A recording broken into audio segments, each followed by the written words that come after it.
Tribuners, ini alasan Capres Ganjar kampanye di Banda Neira. Calon Presiden nomor urut 3 Ganjar Pranowo berkampanye di Banda Neira, Maluku Tengah, Selasa 30 Januari 2024. Sebelumnya, mantan Gubernur Jawa Tengah itu juga berkampanye di Pulau Nias dan Pulau Rote. Kehadiran mantan Gubernur Jawa Tengah itu di pulau kecil di Provinsi Maluku itu pun dipertanyakan. Pasalnya, tingkat elektoral di Banda Neira dibilang rendah jika dibandingkan wilayah Jawa. Sebelum ke Banda Neira, Ganjar juga berkampanye di Pulau Nias dan Pulau Rote. Terkait hal tersebut, juru bicara Tim Pemenangan Nasional atau TPN Ganjar Mahfud, Ciko Hakim, mengatakan kedatangan Ganjar ke Banda Neira dan pulau-pulau lain sebagai simbol pembangunan daerah terpencil.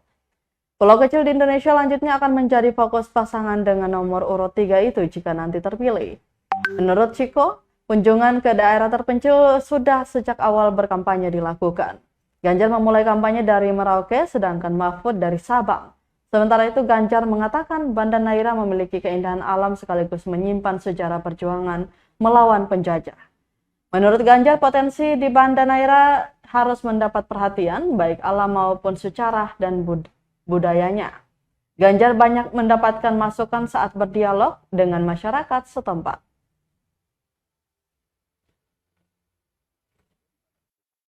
Sampai Ambon, Pak? Bukan. Maksud saya coba dicari ya, atau pakai semacam survei begitu ya. Kenapa orang tidak ke Banda Neira? Ya? Apakah karena faktor transportasi atau jumlah wisatawan yang kurang banyak?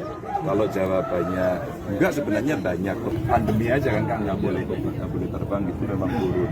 Saya nggak tahu setelah pandemi ini apakah sudah kembali atau belum.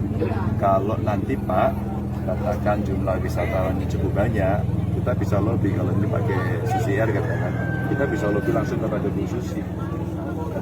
Sekarang tahu nggak ya kenapa ini lubang? Tempat tinggal. Download Tribun X sekarang, menghadirkan lokal menjadi Indonesia.